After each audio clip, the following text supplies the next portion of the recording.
Ladies and gentlemen, welcome to part 2 of the introduction video for my photography beginner's guide. I got 2 of my good people here today. Jazz is going to be shooting behind the scenes for me, and one of my star students, Miss Jewel. I told you guys I had a student that went from zero to hero. She quit her job and she's doing this full time. She's been featured in National Geographic, pictures up on the billboard. I feel like a proud dad. So, Jewel Guy, she's going to be our subject today. So we're going to follow up what we talked about yesterday as far as the exposure triangle. So we're going to put all that stuff into practice. And then I also want to talk about composition, the rule of thirds, and just how to take better photos. Whether not about camera settings, but just how to frame things in your photo. Fill a frame with what you like and composition. So stay tuned, let's get into it. So, like we talked about yesterday, exposure triangle.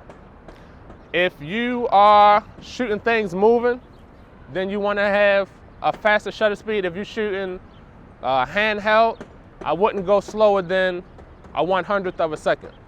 If you're on a tripod, you can go as slow as you want because when you hit the camera, it's not going to move because it's on a tripod. We talked about aperture. Aperture also will control your depth of field, which is something I didn't talk about yesterday. So if you got a small f-stop, so the smaller number, like a 1.2, 1.4, 1.8, 2.8, the smaller the number, the less depth of field you have, the less things that you can have in focus. And then a larger f-stop, so you go up to a f8, f11, f16, f22, you can have everything within focus. You got a wide depth of field. That's aperture. And of course we talk about ISO, which is just fake light coming from the camera. It's digital light. So now let's put that stuff into practice with Jewel. All right, so right now she is, okay, I also want to talk about this composition. And I'm gonna tie all the stuff in together. I got these cars behind her. I got the street behind her. I got the buildings behind her. And they kind of come into a line. As you go further down, you'll see they come into a line. And that's going to lead your eyes into the middle of the frame where Jewel is. So let's take this picture. Is it a nice smile? Gotcha. Okay, so we got leading lines. We got framing, that's composition. And then let's also talk about the rule of thirds we got going on. So the rule of thirds, you want to break up your photo into an imaginary tic-tac-toe board. So you got your photos broken down into 3 sections vertically and 3 sections horizontally. So you got the top, middle, bottom, you got the left, middle, right. I got Jewel dead center in the middle quadrant, and her eyes are pretty much on the top line where, the top quadrant and the middle quadrant intersect. So with the rule of thirds, you want to put the subject of your photo into one of the intersecting lines. And since we're looking at a face, you want to put the eyes on the intersecting line to draw the viewer's attention to the eyes of a person. If you're taking pictures of a person, the first thing you're going to look at are the eyes. Even just as a viewer looking at a photo, we tend to look at the eyes first. If it's a picture of a person or animal, anything with eyes, you're going to look at the eyes first. So that's the most interesting thing now. Her eyes, we want to put that on the top line of the rule of thirds. All right, now let's get into this aperture and the depth of field. So to have a blurry background, first you need to have space between your subject and the background. I see people trying to stand in front of a wall. I mean, they're like 2 inches away from the wall, and they're like, why can't I get a blurry background? You can't get a blurry background because you don't have nothing in it. You don't have no space behind you. The wall is right there. You can't blur it out. It's right there behind you. So it's easy to get a blurry background from here because she got a lot of space behind her. And then also because we're working with a 3.2 on our aperture. But if we were to take this up to, let's say, f11, you will notice that the background gets really good in focus.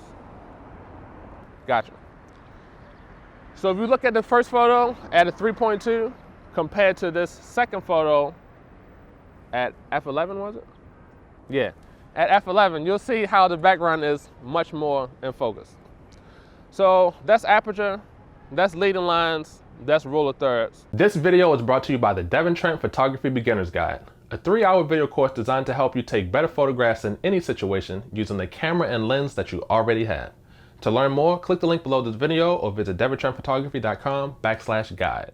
Aperture is not the only component that will give you a blurry background. Another thing to consider with blowing your background out is your focal length and your distance to your subject. Because I can have a 1.2 aperture, which is very shallow, but I'm taking a picture of the building way down at the end of the street. It's gonna be in focus. But if I'm close up on my subject, I can blur it out. Even if I got an f22, but I'm super close to my subject, I can still blur the background out. One thing you can do, if you just hold your hand up to your face and look at your hand, if you focus on your hand, you can see how blurry the background is. And if you back it away, the background gets more and more in focus. It works, this camera stuff, it worked the same way how our eyes work. But, so that last photo we took was at a 35 focal length. The lens was a 35. If I zoom this in to, let's say, a 70, and it's still at f11, once I take this picture, it's a little bit blurrier than it was when it was zoomed out, even though it's at f11.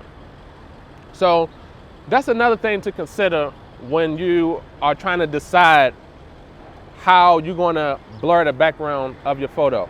You gotta think about your aperture. You can use a shallow depth of field. That'll help you blur your background out. You can zoom in or use a longer focal length. So, you know, a wide lens would be, you know, anything 20 millimeters and below. So 20 millimeters, 18, 16, 10. Those are wide focal lengths. It's hard to get a blurry background with a wide focal length.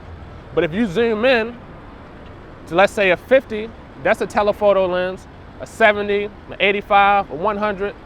Those are telephoto focal lengths, and they'll help you blur out your background. So your aperture, having a 1.2 or 1.8, having a shallow depth of field on your aperture, having a long focal length of a lens, and being close to your subject will also help you blur out the background.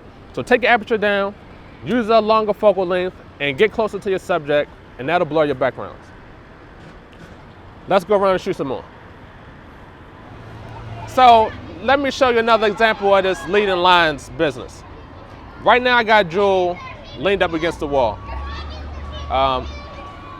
Since a portion of the wall is closer to me, that portion of the wall that's closer to me is blurred out. And I'm also down at a 3.2 on my aperture. So if you're looking at this wall, as it goes down throughout the frame, then it lands on Jewel. And so it's leading your eyes into the subject. Hence the name leading lines. So Jewel, you want to look off to the side a little bit? Boom. That's a good photograph. Look at the rule of thirds in motion here too. It's 3 parts. So I got Jewel in 1/3, and then the other 2/3 is negative white space, which is the wall. So you kind of want to balance out the visual weight of the photograph, and it kind of just helps your viewer navigate through the picture.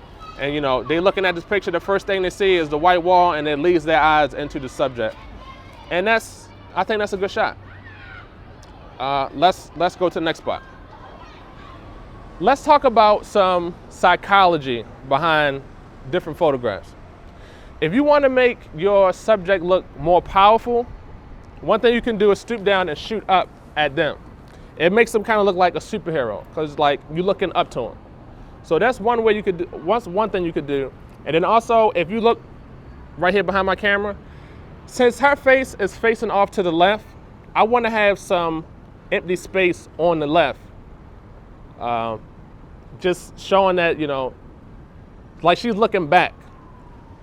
Now you can break this rule. So honestly, if you have a hard time deciding on how you want to do it both ways.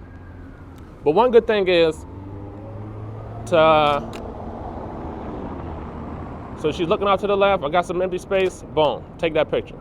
Now what I could also do, since I got this gate right here, I'm gonna do it the other way because I like how this gate looks. 1, 2, 3. Boom. So that's another thing you do, especially if somebody was like, I saw a picture one time, somebody was fishing. They threw their fishing rod out. And so you would want to show the end. So they were facing this way, they threw the fishing rod out, but the picture was cut off, like you couldn't see the end of the fishing rod. Looking at the picture, I want to see what's at the end of the fishing rod. So be mindful of cutting things off and the direction of things. Also, since she's looking off to the left, it's kind of symbolic of looking to the past, because we see time linear, and at least here in America, we read from left to right. So looking off to the left is kind of like looking off to the past or being at the beginning of something. And then over on the right side of the photo, that's more of going into the future, because like I said, we see time from left to right. So that's another thing to consider. Also, we look at everything standing up. All day long, we look at everything standing up, looking straight ahead. Give your viewer a different perspective by either shooting down on something, or shooting up at something, or shooting through something. Like this gate, I can't get on the other side of this gate. But let's go across the street, and I'm gonna show you what I'm talking about. Yeah, so stay tuned. We're gonna go across the street. All right, so like I was saying, when we walked across the street now, let's talk about framing. We want to use something, it's kind of like a door frame or picture frame, using your surroundings to draw your eye into your subject. So with this shot, we're going to use the pillars of this, I don't know, whatever you want to call it. And we're going to shoot through the pillars and use the pillars as framing to draw your eyes into the photo. And that's what I was saying, giving your viewers a different perspective. Instead of just shooting straight ahead, you know, try shooting through things or using different angles. So if I'm looking right through here, I'll put her right in the middle. I got my pillars on either side. Boom, that's a good shot. And so that's one example of using framing and a different perspective and the rule of thirds. You're good. And just, you know, combining everything we put together. Next thing I want to show you is, I want to give you another example of shutter speed. I know the other day I kind of used the fidget spinner, but let's show, you know, a kind of real world example. So stay tuned, follow along. Right now I'm at 1/800th of a shutter speed, 3.2 aperture, 100 ISO. So let's start with a slow shutter speed. I'm gonna have Jewel jump, and you'll see we'll get some motion blur. So Jewel on 1, so we're gonna do, so start with your knees bent. So then we do 1, 2, 3, and then jump. Okay. All right, so 1, 2, 3, jump. Cool. All right, now let's see. All right, that's blurry. That's no good, that's blurry. Now let's take it up to a faster shutter speed. Let's do a 200. All right, Jewel, 1, 2, 3, jump. Okay, that's a little bit better. Let's take it up to 400. All right, Jewel, 1, 2, 3, jump. There we go. Fantastic, muy bien. So, like I said, if something is moving and you got a slow shutter speed, it's gonna be blurry. If you want to capture motion, you need to have your shutter speed up higher. I know a lot of parents want to take pictures of their kids at their sporting events. Use a faster shutter speed so they don't blur. Now, And so you definitely want to shoot in manual. This whole time I still didn't tell you guys to shoot in manual, because shooting in manual will give you full control over all your exposures. Get out of auto. Don't shoot in auto, because the computer, it's not as smart as you. The computer, the camera don't know what you want. And let me get off this floor while I'm talking to you. The camera don't know what you want. You know what you want. So shoot in manual, take full control of your camera, and get the photos that you want to get. It's a wrap. We just finished it up. So let's do a little review. Shutter speed. Have a fast shutter speed if you want to capture motion. Use a low f-stop if you want to blur your background. And keep your ISO as low as possible to avoid having any grain. Now, since we're shooting outside, we got plenty light, so we didn't need to add any additional light. So we left our ISO low. In another video, we're going to do night photography and talk about shooting in low light situations. So the other thing we learned today is composition. We learned about, the other thing we learned today is composition.